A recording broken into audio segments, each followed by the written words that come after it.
Ma posso chiederle anche di questo particolare aneddoto, no, che viene raccontato sul diciamo pappagallo di Pigafetta, un pappagallo che è tornato di fatto, è arrivato in Europa poi.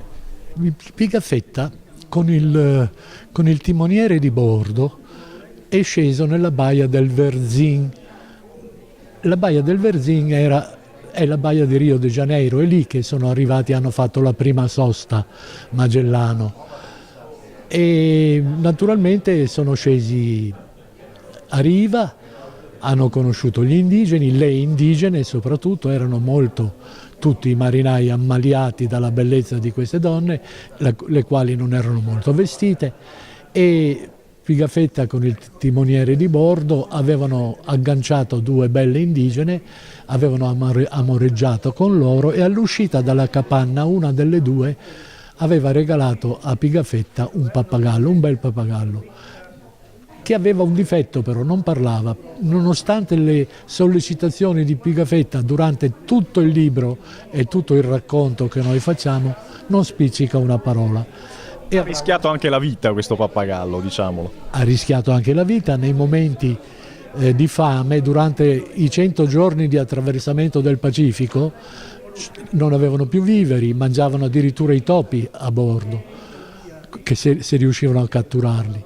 Perciò Pigafetta, che custodiva in una gabbietta questo pappagallo, temeva che qualche marinaio gli tirasse il collo e se lo cuocesse e se lo mangiasse.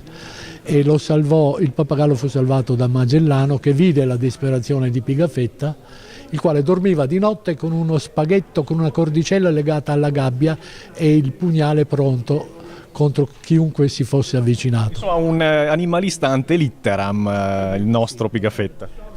Sì, in un certo senso, ma anche voleva salvaguardare il regalo di questa sua innamorata indigena.